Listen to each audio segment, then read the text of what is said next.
یہ ایک سرد اور طوفانی رات تھی 1622 میں فلوریڈا کے ساحل کے قریب ایک اسپینش کارگو شپ جو سونے اور چاندی سے بھرا ہوا تھا اور اسپین واپس جانے کی کوشش کر رہا تھا، لیکن جیسے ہی وہ فلوریڈا کے راستے سے گزرتا ہے وہ سیدھا ایک سمندری طوفان میں داخل ہو جاتا ہے۔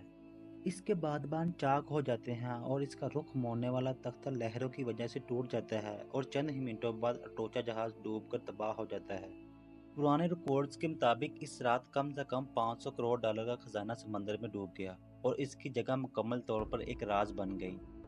لیکن 300 سال سے زیادہ وقت کے بعد جب وہ سمندر کی تہہ میں پڑا رہا تو تمام خزانوں کا اصل ذخیرہ آخر کار دریافت ہوا۔ یہ ہماری سوچ سے کہیں زیادہ قیمتی ثابت ہوتا ہوا نظر آیا۔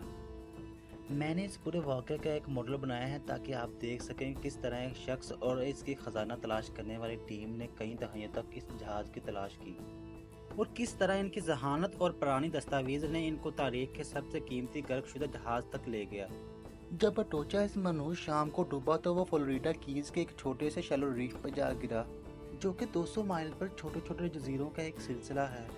اس وقت تک جہاز کی لوکیشن معلوم تھی، لیکن چند ہفتوں بعد ایک اور سمندری طوفان نے جہاز کو مکمل طور پر توڑ پھوڑ دیا اور اس کا ملبہ سمندر کی تہہ میں ادھر ادھر بکھر گیا۔ اٹوچا جہاز کی لوکیشن ہمیشہ کے لیے گم ہوتی نظر آ رہی تھی، لیکن اس کے خزانے کے ریکارڈ کبھی نہیں بھولے گئے۔ اس کارگو جہاز کے ریکارڈ کے مطابق اس میں 150 سونے کی اینٹیں، 1000 چاندی کی اینٹیں اور 50 سونے سے بھرے ہوئے سکوں کے صندوق تھے۔ مجموعی طور پر یہ خزانہ آج کے دور میں کم سے کم آدھے ارب ڈالر یعنی 500 کروڑ کے برابر ہوتا ہے۔ بس کسی کو اسے تلاش کرنا تھا، اور یہیں پر ایک امریکن خزانہ تلاش کرنے والا میل فشر میدان میں آیا۔ اس نے اپنی ساری زندگی ایک غوطہ خوری میں گزاری اور اپنی بیوی کے ساتھ مل کر کیلیفورنیا میں ایک غوطہ خوری اسکول بھی چلایا، جہاں پر اس نے 60,000 سے زیادہ لوگوں کو غوطہ خوری بھی سکھائی۔ جب میل کو اس کہانی کے بارے میں پتہ چلا تو وہ اپنی فیملی کے ساتھ مل کر اس خزانے کو تلاش کرنے فلوریڈا کیز آ گیا۔ شروعات میں میل اپنے ساتھ ایک کشتی اور کچھ میٹل ڈیٹیکٹر اور کچھ دوسرے اوزار اپنے ساتھ لے کر آیا۔ انہوں نے میٹاکمبز کی نامی علاقے میں تلاش شروع کی، جس کا ذکر کئی دستاویز میں آیا تھا، لیکن 1 سال کی تلاش اور 1,00,000 مائلز یعنی 16,934 کلومیٹر، اگر میں آپ کو آسان لفظوں میں سمجھاؤں تو نیپال کا کل رقبہ 14,07,516 کلومیٹر ہے، جو اس کے کل رقبے سے بھی کم بنتا ہے، اور اس سے زیادہ علاقے کی چھان بین کے بعد ان کے ہاتھ کچھ بھی نہ آیا۔ بہت سے لوگوں کے لیے اس وسیع سمندر میں اٹوچا کی تلاش کرنا ایک ناممکن کام تھا، لیکن میل کے پاس ایک خفیہ ہتھیار تھا، اور وہ تھا یوجین لیون، جس کو اس پورے واقعے کے بارے میں پتا تھا اور اس نے ایک دستاویز بھی لکھی تھی۔ اس دستاویز کے مطابق اٹوچا جہاز کہاں ڈوبا، میل اس بارے میں مزید جاننے کے لیے اسپین گیا اور وہاں سے اسے ایک اور اہم دستاویز ملی، اور یہ دستاویز جہاز کے ڈوبنے کے صرف 4 سال بعد کی تھی، اور اس میں ذکر تھا کہ تلاش ایک ایسی جگہ ہوئی تھی جسے مارکیسز کیز کہا جاتا ہے، اور یہ جگہ اس مقام سے 100 میل دور تھی جہاں میل تلاش کر رہا تھا۔ میل اور اس کی ٹیم فوراً اپنی کشتی لے کر اس نئی جگہ کی طرف روانہ ہو گئی اور انہوں نے اپنی تلاش شروع کر دی، لیکن اب غوطہ خور گہرے پانی میں تلاش کر رہے تھے اور ان کے سامنے ایک اور بڑا مسئلہ درپیش آ گیا، اور وہ مسئلہ تھا ویزیبلٹی یعنی صاف نظر نہ آنا۔ اگرچہ سطح پر پانی صاف تھا، لیکن پانی کی تہہ میں غوطہ خوروں کو اپنے ہاتھ تک نظر نہیں آ رہے تھے۔ اس کے لیے میل نے نہایت ہی جینیس مگر سمپل سلوشن نکالا۔ اس نے اپنی کشتی کے ساتھ 2 بڑی ٹیوبز کو جوڑا جنہیں پروپیلر کے سامنے نیچے کی طرف کیا جا سکتا تھا، اور یہ ٹیوب سطح کا صاف پانی نیچے کی طرف روانہ کرتی جہاں غوطہ خور تلاش میں لگے ہوئے تھے۔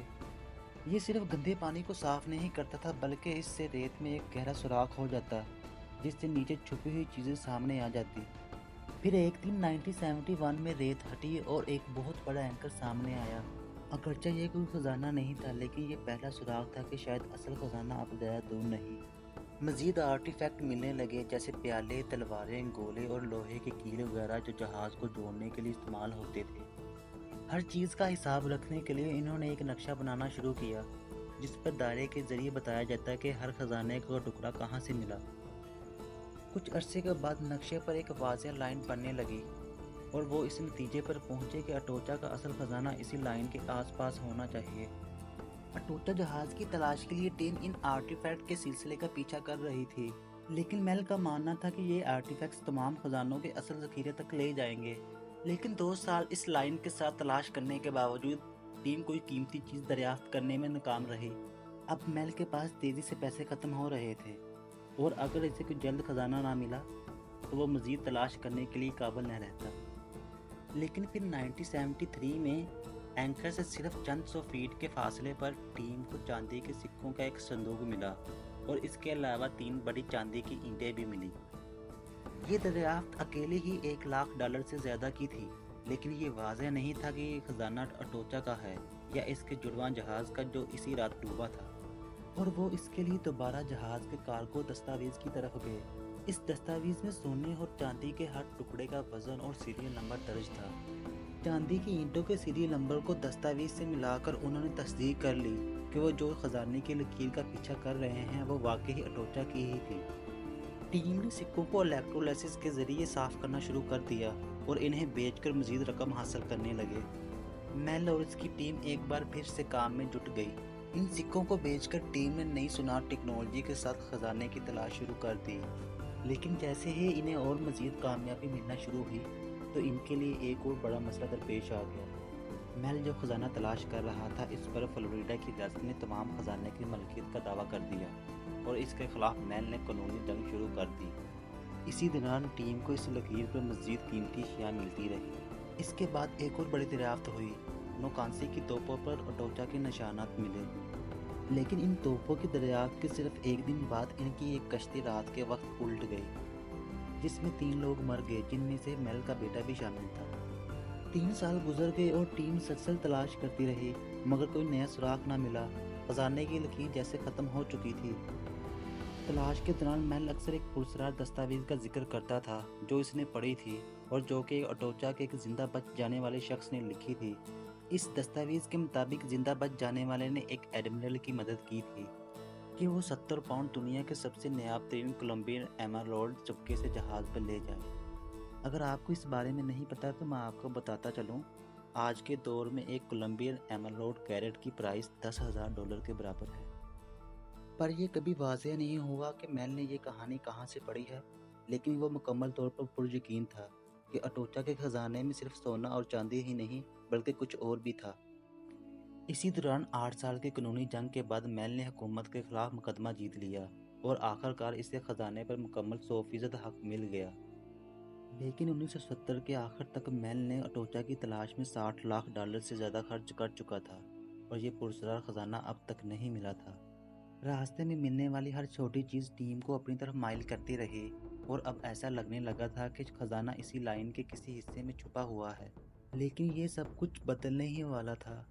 1983 میں جب ٹیم دوبارہ اس لائن کی طرف جا رہی تھی تو ان کے میگنیٹک میٹر نے سگنل دینا شروع کر دیا۔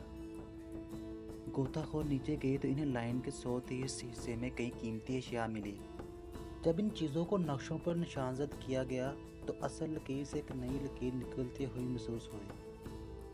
انہیں معلوم تھا کہ جہاز ڈوبنے کے 1 مہینے بعد دوبارہ طوفان سے جہاز ٹکڑے ٹکڑے ہو گیا تھا، اس لیے ممکن ہے کہ ملبہ کسی اور ڈائریکشن میں بہہ گیا ہو۔ انہوں نے اگلے کچھ سال اسی نئی لائن کا پیچھا کیا اور انہیں رفتہ رفتہ چھوٹے چھوٹے خزانے ملتے رہے۔ پھر ایک دن 20 جولائی 1985 کو بالکل 10 سال بعد اسی افسوسناک حادثے کے جب 3 افراد کی ڈیتھ ہوئی تھی، ان کے سونار سکینر پر ایک بڑا سا مگر دھندلا سا آبجیکٹ ظاہر ہوا۔ غوطہ خور فوراً پانی میں اترے اور اس کی تلاش شروع کی۔ ان کے سامنے ایک 80 فیٹ لمبے جہاز کا ملبہ پڑا تھا جس کے اوپر سونے اور چاندی کی اینٹوں کے ڈھیر لگے ہوئے تھے اور ایک طرف کئی صندوق پڑے ہوئے تھے جو سکوں اور سونے کی اینٹوں سے بھرے ہوئے تھے جو روشنی میں چمک رہے تھے۔ اب کوئی شک نہیں تھا کہ 16 سال کی تلاش کے بعد میل اور اس کی ٹیم نے آخرکار اصل خزانہ حاصل کر لیا تھا۔ حیران کن طور پر ملبے کے اندر ایک انگوٹھے کے سائز کا ایمرلڈ چھپا ہوا تھا جس کی قیمت اکیلے ہی $8,00,000 سے بھی زیادہ تھی۔ اس کے علاوہ ملبے میں سے ایک اور ایمرلڈ نکلا اور اس بار اس کی قیمت $10,00,000 سے بھی زیادہ تھی۔ آخرکار وہاں سے 2000 سے زیادہ نیاب اور کچے ایمرلڈ نکلے اور یہ ثابت ہوا کہ میل کی کہانی بالکل سچی تھی۔ یہ تھی میل فشر اور اٹوچا کے خزانے کی مکمل داستان۔ اگر آپ کو یہ میری ویڈیو پسند آئی اسے لائک اور شیئر ضرور کیجیے گا۔ ملتے ہیں کسی نیکسٹ ویڈیو میں، تب تک کے لیے اللہ حافظ۔